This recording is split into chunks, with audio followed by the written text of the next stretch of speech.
talking all things communication. And really what I want to do is we're going to be really dialing in on navigating the initial healthcare encounter, because if you can get that right and you can set the stage, it's a wrap.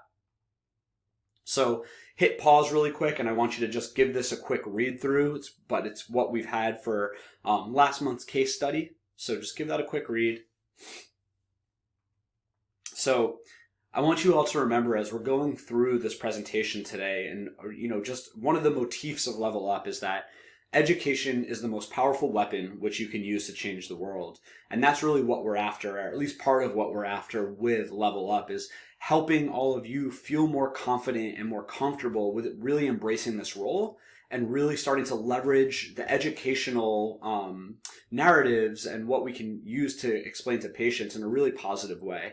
And so, understanding that really quite simply in the medical encounter, and when individuals are hearing some of these narratives for the first time, it's maybe a touch dramatic, but it really is the case a lot of times where things can really go one of two ways. Patients can be told some of these narratives that really instill some of these fear avoidant beliefs and solidify that and can kind of perpetuate this cycle of fear avoidance and, really just not approaching certain things that they want to get back to. Or we could really empower our patients and we can really give them the tools to self-manage and feel empowered to take back control and do the things that are meaningful to them. And this is really exemplified through our priority pyramid, or how we sort of envision this empowerment model is we have a huge emphasis on education paired with movement and exercise. We understand education alone is not that effective, but if we can back that up with movement and exercise, that can be a really powerful way to improve autonomy and hopefully self-efficacy and give individuals the power back as they're dealing with some, inevitable things that will happen in their life where they have different episodes of musculoskeletal pain. And again, manual therapy and modalities have their place, but we're really trying to place an emphasis on true high-value care, which hinges around patient education and movement and exercise. So I think the hard part is going through something like this. It's like, where do I even start? There's so much information out there. And so again, one of the motifs we hope to get across through this whole experience is that it's principles over systems and methods. Again, they have their place, but if you can take the time as a new graduate, as a student, to really get your principles on point, this is what is going to inform your approach and really going to inform some really great growth as a therapist and as a person. So personally, some of the biggest principles that guide my approach and some of our approach here at the Level Up team is what we've talked about throughout. So really adopting this biopsychosocial framework. Again, not strawmanning and not, being too far over on one side of the pendulum, really being balanced, but taking a bigger picture and really starting to acknowledge and appraise some of the other factors that can really be huge mediators of recovery. So that's super important, and we would really hope that you dive into some of this different literature around this, namely around pain science, right? So Ben Cormack, Core Kinetic, did a great job of breaking down some of these different models of, pain science, quote unquote. And it's important to understand that not any one model is like a slam dunk or, the perfect sort of explanation. I think of the quote from George Box, all models are wrong, but some are useful. And so I think it's important to get some different understandings from some of these different models so we can understand what's going to be appropriate for the individual in front of us. And there's a lot to be learned in the process of learning more about pain without getting too carried away and down the rabbit hole. Had a great conversation with Scott Morrison on our podcast. If you're interested in learning more about some of the things to be looking for if you're diving too far down the pain science rabbit hole. Another one of our big principles is just load management, understanding how load is such an important thing to really understand, especially from a multidimensional perspective, but really from a physical perspective as well. So take the time to understand and think critically about exercise, loading, movement, because this is going to really pay dividends in your clinical practice. And, lastly, we'll really utilize this sort of envelope of function, so to speak. So this is something that has been highly recommended by a lot of our mentors, namely Eric Miera, I know, is someone that is huge on this. And there's obviously a lot of critiques and shortcomings of this very rigid kind of biomedical approach to thinking about capacity, but it's a great framework, especially when we can really transform it into this multidimensional envelope of function that takes into account some of the other factors that may potentially influence the emergence of pain and inform strategies for building up tolerance and capacity to get people back to doing the things that they want to do. So that's enough on that. You guys can all dive into, some of these different areas, and always reach out if you want a head start or if you want a heads up on some different papers or areas that you can continue to look and develop your principles.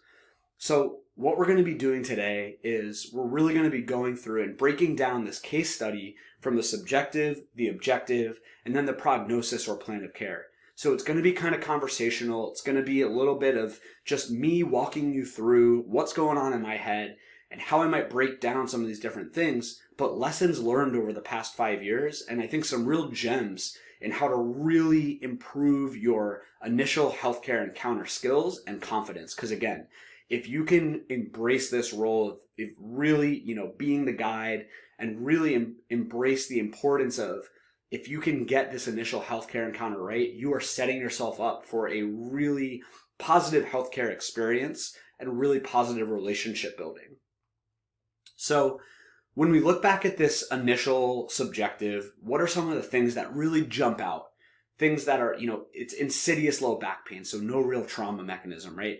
There's no ridiculous symptoms, very high stress month at work. She's been doing a lot more sitting as of recently.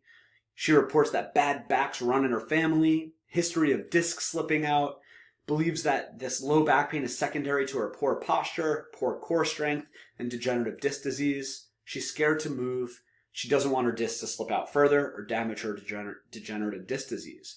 So these are all important things to glean as we're getting in. But again, really overwhelming. Where do we start? There's so much to kind of be discussed.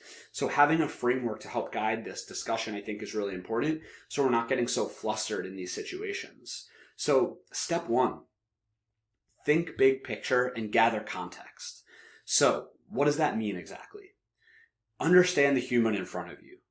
So here's some of the questions that I love to ask at the beginning of a healthcare encounter are, before, and I'll set the expectation, because some people come in and they want to get right to it. But if I'm able to, I'd like to set expectations and say, hey, before we get into, why you're here, I'd really love to learn a little bit more about you. In particular, I'd love to do, what do you do for work if you are working? It'll help you understand their occupational demands. Are they sitting a lot? Are they standing a lot? Are they a truck driver? Are they a tactical athlete? What are the demands of their occupation? Because this is going to inform patterns of stress, both physically and multidimensionally. What about activities? What do you like to do to be active, or what do you like to do to exercise? This is also extremely helpful, not just to glean some of the things that are meaningful to them, but it also can help kind of glean some information about some of their baseline dispositions towards exercise or certain exercises, right? Because they're like, oh, well, I love to lift, and I'll say, all right, what sort of things do you like to do? Do you like to squat or deadlift? And they're like, oh, I would never deadlift. That's terrible for your back. And so you're already starting to glean a little bit of information about some of their attitudes towards certain lifts. But again, it informs some of these more big picture patterns of stress, and again, informs things that are valuable to them, and following that up with hobbies, right? So before you even get into the what brings you in today question, you're already starting to paint a really big picture of the person in front of you. What's meaningful to them? What do they like to do to be active? Are they active? Are they in work? Are they out of work? It really is, when I was able to make that shift, it really started to give me so much information that was so helpful in guiding the rest of the conversation. So in asking that, start to learn, she works a really high stress finance job, and she's been working longer hours and mostly sitting all day. All right, this is helpful information.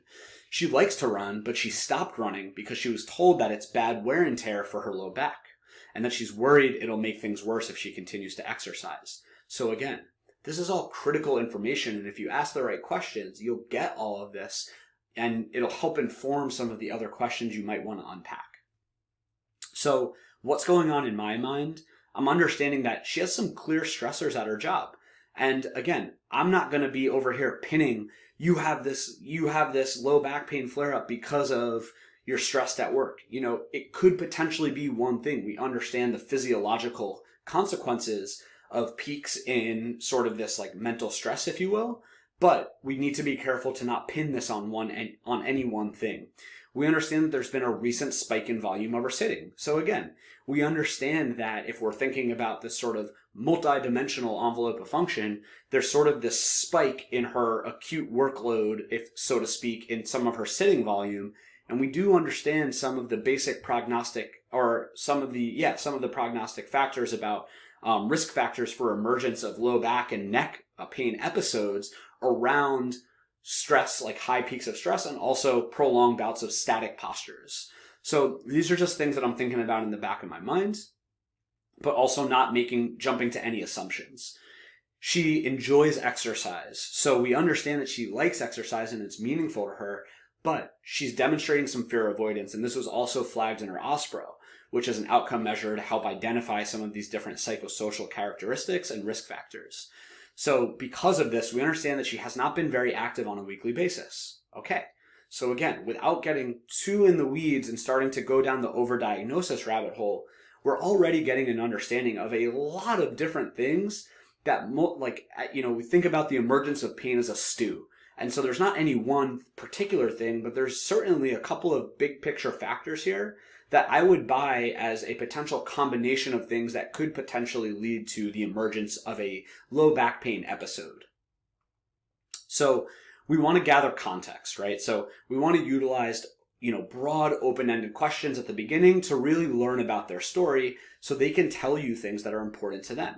We know that listening is a really therapeutic tool, and we know that people love telling their stories. So as long as you have the time to do this, this is so critical because it's going to help you learn more important information and guide your process, but it also is really therapeutic in building that alliance and building trust, right? So this will inform you on where you might want to head based on what they answer and how they answer. So we understand by asking some of these questions, well, it first started in my teens. She has been going to a chiropractor all her life and learned how early on her quote unquote messed up her back was. And she was okay for a while, but in later 20s started having more recurrent episodes. She wasn't really sure how this all started.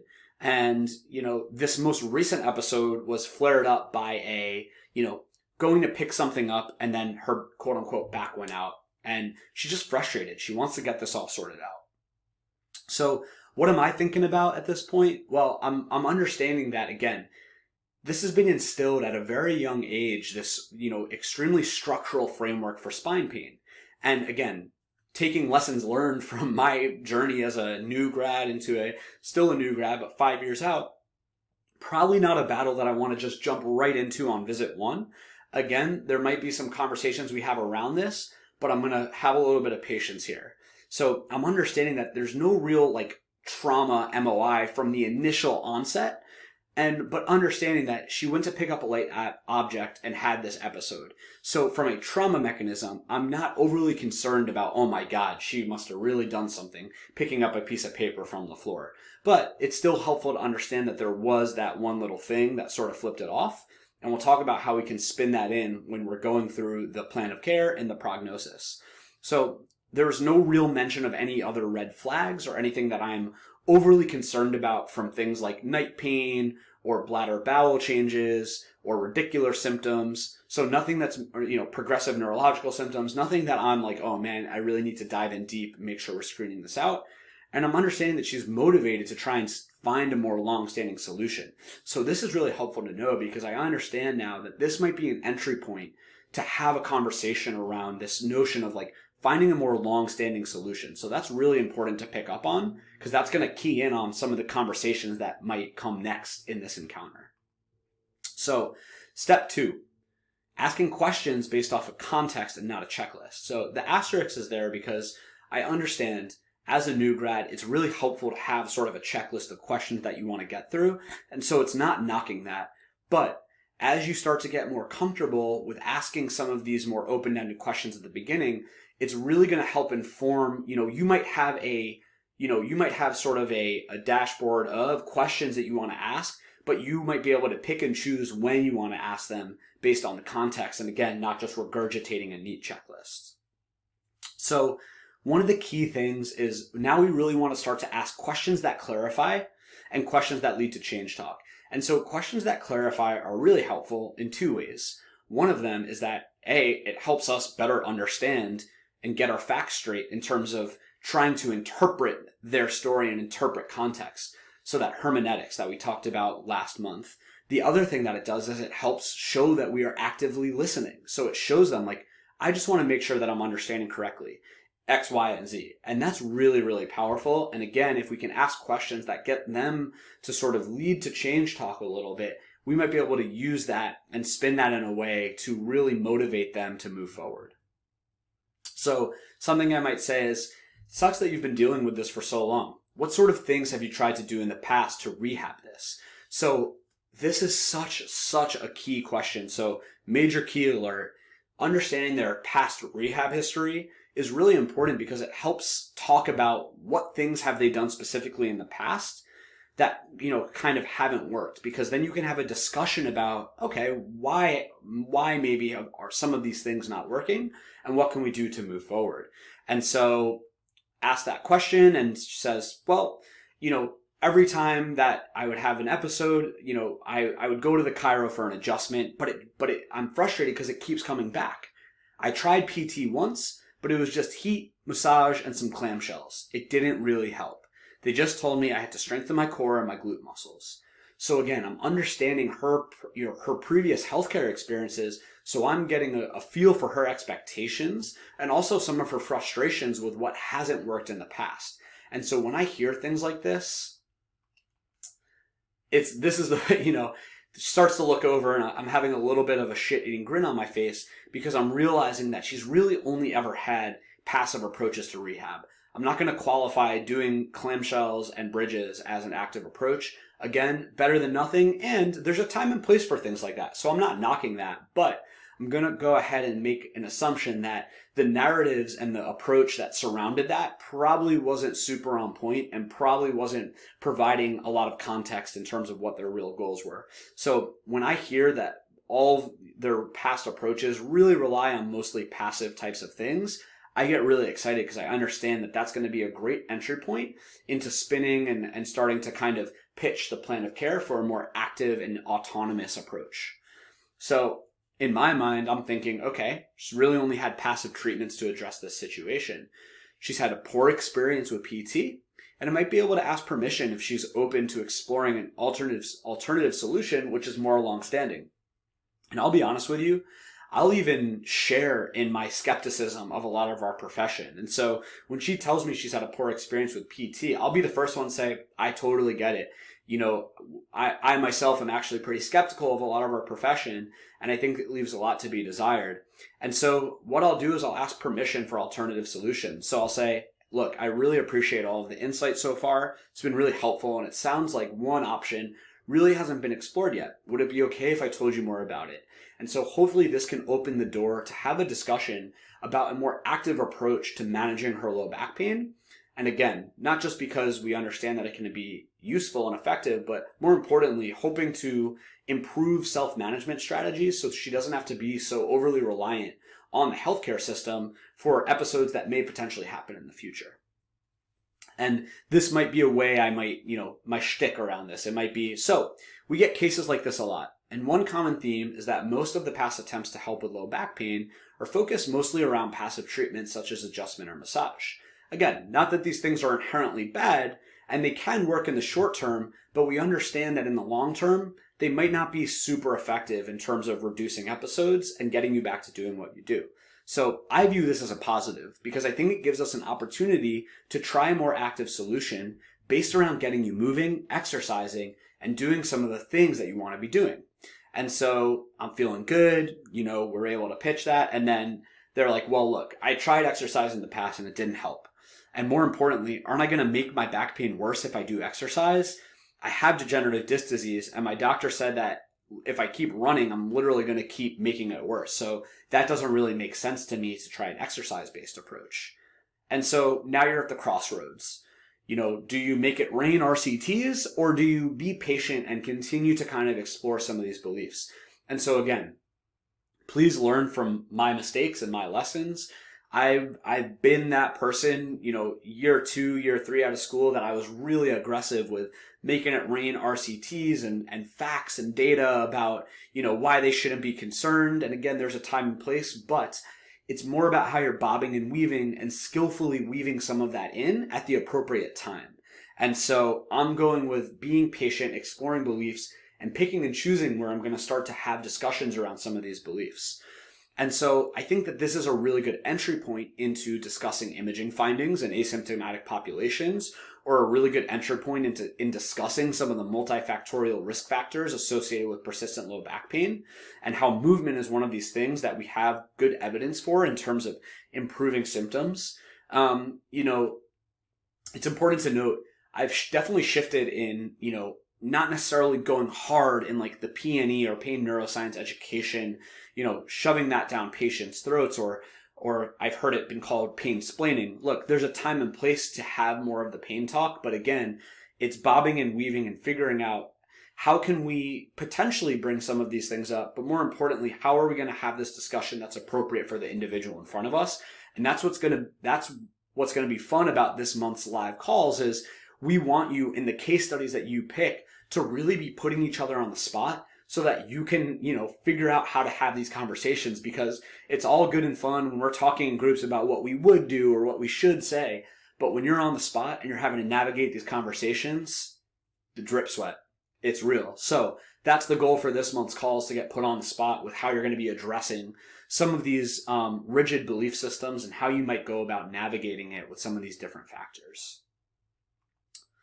So step 3 is performing your objective exam. So, this is a point where we're really going to be looking to solidify and disprove certain patterns or things that we're looking for. But more importantly, the objective exam is such an important piece for Reassurance City. And so this is a little bit of a contentious topic, because objective information is extremely important. That being said, it's probably going to be more important in certain subsets than others. So obviously in an athletic population with return to sport and needs analysis, we really need to have good objective data to drive our decision making. And there's a time and place for it as well in something like low back pain, which we'll talk about. However, I would argue that all of the subjective information that we're gathering is really helping to inform a lot of our understanding of how to move forward. And again, we're gonna talk about how we utilize the objective in this particular context, but it's certainly different from when first graduated from school and I was rushing through the subjective so that I could get to the objective and find all the things wrong with the individual in front of me. So, quick sip. So, that transition can be awkward sometimes from subjective to objective. And so it's important to you can bridge that transition with something like, okay, so far so good. Lots of helpful information from this interview portion. Now what I'd like to do is move on to the objective testing. My goal here is to help further rule out any red flags, which I really don't think are present. However, I want to try and see if we can find any patterns that might help inform our starting point and inform our game plan moving forward. And so what we found in this objective testing is, a very unremarkable lumbar screen, very unremarkable neural tension screening. Did see some apprehension with lumbar flexion along with mild pain. Her strength testing within functional limits for lower extremity. Her functional testing, this is where, again, I more so want to see their attitude of how they're performing some of these different tasks, like a squat to a box, a hinge, things like planking and sit-ups. I'm not so concerned with objectively measuring their strength, more so seeing their willingness and their attitude with performing some of these movements, because that's helpful in informing certain barriers to exercise that you might have to navigate.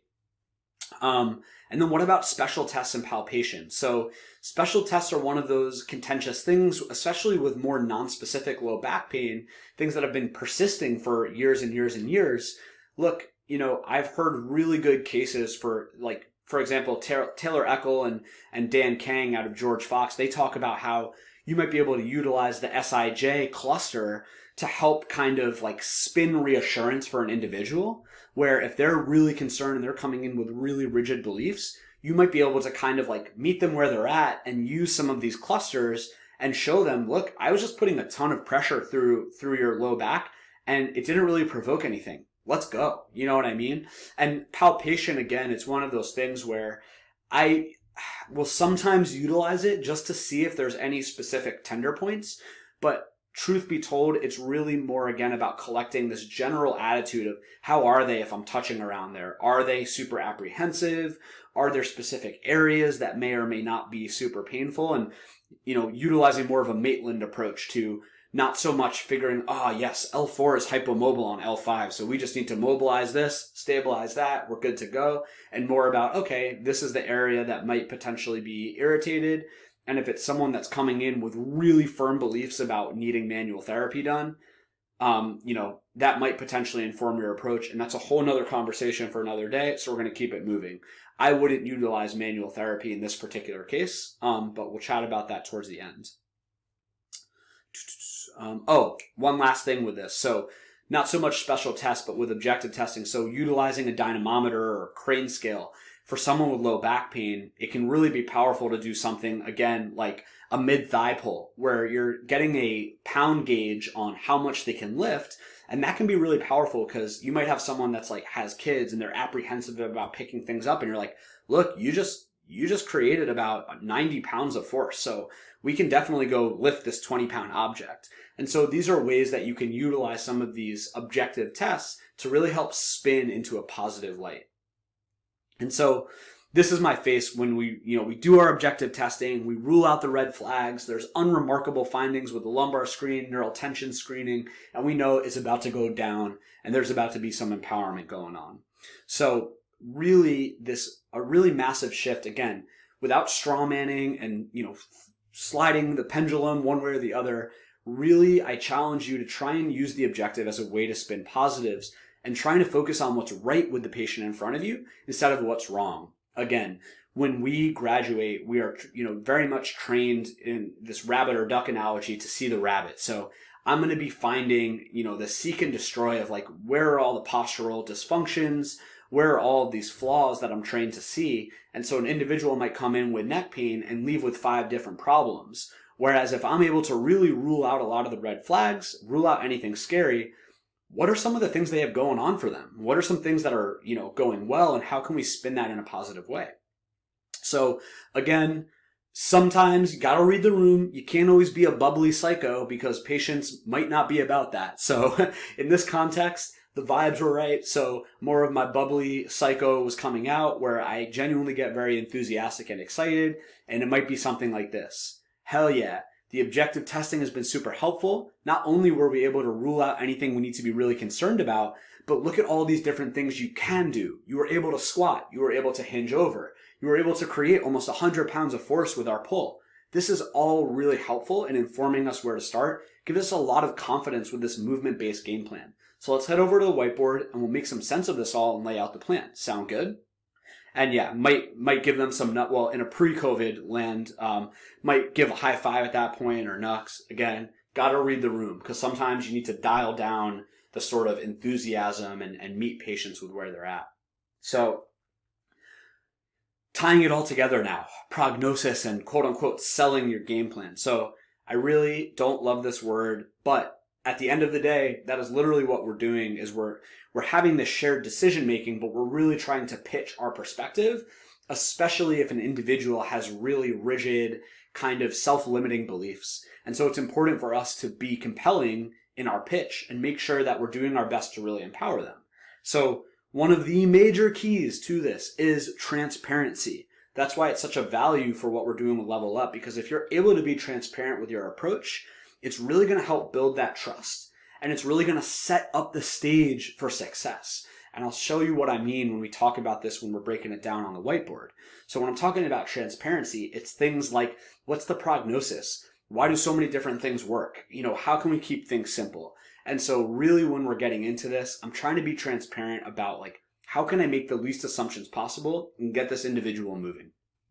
So this won't be on the whiteboard per se, but I'll generally start off this phase of the session by setting expectations and recapping what we found. So here's a really important thing to understand.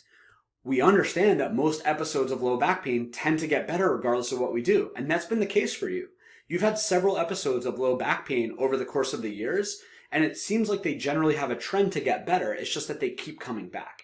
And so we understand that some of these passive approaches that you've had have worked, but we also understand that things like movement and exercise similarly can help people improve in the short term, but more importantly, it might give you some more confidence and it might give you some more self-coping tools as we're moving forward.